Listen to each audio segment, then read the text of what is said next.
कुछ लोग को लगता है कि इम्पोर्टेंट्स क्वेश्चन में ये सब नहीं आता है, लेकिन हमें हर एक चीज़ जो है वो जीके के आधार पे पढ़नी चाहिए। जैसे अभी वंदे भारत एक्सप्रेस के बारे में काफ़ी लोगों ने क्वेश्चंस पूछे थे, इस पर भी जीके के क्वेश्चंस बन सकते हैं भाई, क्योंकि ये हमारी वो स्वदेशी ट्रेन है जो कि इंडिया के अंदर बनी है, इंडिया के अंदर डिज़ाइन हुई है। तो इसके बारे में डिटेल में चलो बात कर लेते हैं एक शॉर्ट वीडियो के अंदर। तो अभी वंदे भारत जो है वो क्या है, क्या आप जानते हैं कि भारत की सबसे तेज़ और आधुनिक ट्रेनों में से एक है वंदे भारत, ठीक है।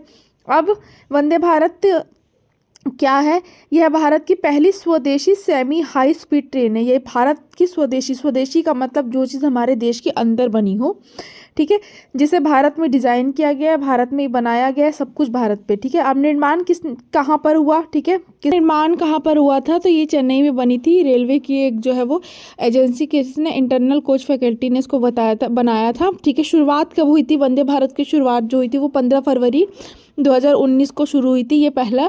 और इसका जो पहला नाम था ना वो ट्रेन 18 था, बाद में वंदे भारत हो गया। तो इस पर भी एक इंपॉर्टेंट क्वेश्चन आपका बन सकता है कि वंदे भारत का पहला नाम क्या था।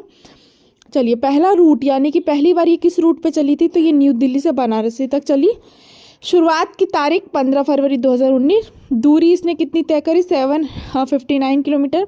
लगभग समय 8 घंटे लगा, ठीक है। ये कहाँ के? बनारसी टू न्यू दिल्ली की पहली बार की सारी चीज़ें बता रहा है। गति जो है वो इसकी कितनी है? 160 किलोमीटर घंटा तक हो सकती है। सुविधाएं क्या क्या है इसमें? पूरी तरह एसी कोच है, ऑटोमेटिक दरवाजे, जीपीएस आधारित सूचना प्रणाली और घुमावदार सीटें, ठीक है। चलिए, बॉय वैक्यूम टॉयलेट है, ठीक है। और उसके बाद क्या है? अनबोर्ड वाईफाई है। और कुछ खास बातें क्या? ये ट्रेन सुरक्षित, ऊर्जा कुशल और पर्यावरण के अनुकूल है। भारत को आत्मनिर्भर बनाने की दिशा में एक बहुत बड़ा कदम है कि भारत ने अपने देश में इसका जो है वो निर्माण किया। वंदे भारत एक्सप्रेस, नए भारत की रफ्तार, ठीक है। तो आई होप समझ में आ गया होगा आपको।